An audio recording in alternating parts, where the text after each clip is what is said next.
दोस्तों, जो इंसान अपने जीवन में सफल हो जाते हैं और जो असफल हो जाते हैं, उसके बीच में सबसे बड़ा अंतर क्या होता है? ऐसा क्यों होता है कि कुछ लोग अपने टर्म पर अपनी लाइफ जीते हैं और वो सब कुछ हासिल कर लेते हैं जो कि उनका सपना होता है, वहीं पर बहुत से ऐसे लोग भी होते हैं जो कि अपनी छोटी से छोटी जरूरतों को भी पूरा नहीं कर पाते हैं। क्या ये अंतर नॉलेज के कारण होता है, स्ट्रेंथ के कारण होता है, या फिर कारण कुछ और ही है? वैसे इसका कारण जो भी हो, लेकिन मुझे लगता है कि इसका एक बहुत बड़ा कारण होता है और वो है विल पावर। क्योंकि विल पावर ना एक इंसान को कभी भी हार मानने नहीं देती है। जिस इंसान का विल पावर मजबूत होता है ना, वो जीवन में कभी भी हार नहीं मान सकता। और ये चीज एक बहुत बड़ा डिफरेंस पैदा कर देती है। दो दोस्त हैं, दोनों अपने सपनों को पूरा करने के लिए जी जान से मेहनत करते हैं, आगे बढ़ते हैं, लेकिन जब उनका सामना जीवन की चुनौतियों से होता है ना, तो एक हार मान लेते हैं, घुटने टेक देते हैं और अपने काम को ही छोड़ देते हैं। लेकिन दूसरा इंसान के सामने चाहे कितनी भी चुनौतियां आकर क्यों न खड़ी हो जाए, वो हार मानने के लिए तैयार नहीं होते, क्योंकि उनका विल पावर इतना स्ट्रांग होता है ना कि अगर वो चाहे तो भी हार नहीं मान सकते। जिस इंसान की विल पावर मजबूत होती है ना, वो विल पावर उनसे काम करवा ही लेती है, चाहे उनके सामने एक चुनौतियां आए या फिर हजार, उनके ऊपर कोई फर्क नहीं पड़ता। और इसका एक जीता जागता उदाहरण है एलोन मस्क। एक बार एक इंटरव्यू के दौरान एलोन मस्क से पूछा गया कि जब आपको लगातार 3 बार असफलता मिली तो क्या आपको लगा कि अब इसे छोड़ देना चाहिए? तो इस पर एलोन मस्क का आंसर था नहीं। तो फिर उनसे पूछा गया कि क्यों नहीं? तो उनका आंसर था कि मैं कभी हार नहीं मानता। हार मानने के लिए या तो मुझे मरना होगा या फिर पूरी तरह से अक्षम होना होगा। दोस्तों, ये है विल पावर जो कि एक इंसान को कभी भी हार मानने नहीं देती।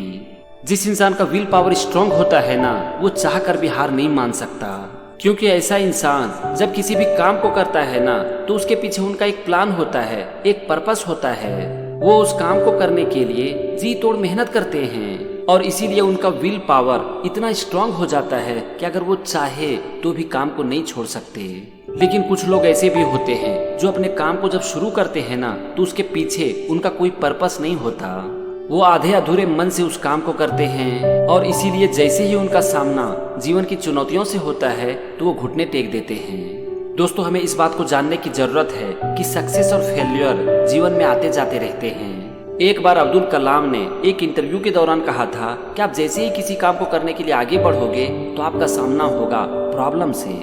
लेकिन प्रॉब्लम एक इंसान का कैप्टन नहीं होना चाहिए। जो प्रोजेक्ट चीफ होते हैं उनको प्रॉब्लम का कैप्टन होना चाहिए और प्रॉब्लम को हराना चाहिए। दोस्तों, प्रॉब्लम जीवन में आते जाते रहते हैं और कोई भी इंसान इससे बच नहीं पाता है। ऐसा नहीं होगा कि आप किसी भी काम को करने के लिए आगे बढ़ोगे और आपको एकदम से सफलता मिल जाएगी और आप मंजिल पर पहुंच जाओगे। अगर आपको एक बार में सफलता मिल गई और आप मंजिल पर पहुंच गए ना, तो वहां पर टिके रहना इतना आसान नहीं होता। आप कभी ना कभी तो गिरोगे ही, आपको फेलियर का सामना करना ही पड़ेगा। इसीलिए हमें इस बात की समझ होनी चाहिए कि हम कुछ भी कर लें, हम प्रॉब्लम और फेलियर से नहीं बच सकते। सर विंस्टन चर्चिल कहते हैं, success is not final, failure is not fatal, it is the courage to continue that counts. मतलब कि कोई भी सफलता ना फाइनल नहीं होता और हर फेलियर घातक नहीं होता। मान लेते हैं कि आपको किसी भी काम में सफलता मिल गई, तो हो सकता है कि आपको हेल्थ रिलेटेड प्रॉब्लम आ जाए। एक प्रोजेक्ट में सफलता जीवन की सफलता नहीं है। सफल होना और उसके ऊपर टिके रहना, दोनों में बहुत अंतर होता है। एक प्रोजेक्ट की सफलता जीवन की सफलता नहीं है और एक प्रोजेक्ट में फेल्योर जीवन का फेल्योर नहीं है। जीवन है सफलता और असफलता का मिश्रण। बस हर परिस्थिति में हम कितना मेहनत कर पाते हैं, अपने काम के ऊपर कितना टिके रहते हैं, यही चीज मायने रखती है। और ये हमारे हाथ में भी होती है। हमारे मेहनत का परिणाम हमारे हाथ में नहीं है, लेकिन एफर्ट लगाना, हर हालत में मेहनत करते रहना, ये हमारे हाथ में होती है। स्टीव जॉब्स कहते हैं कि जो सफल हो जाते हैं और जो असफल हो जाते हैं, उनके बीच एक बहुत बड़ा अंतर होता है, दृढ़ता।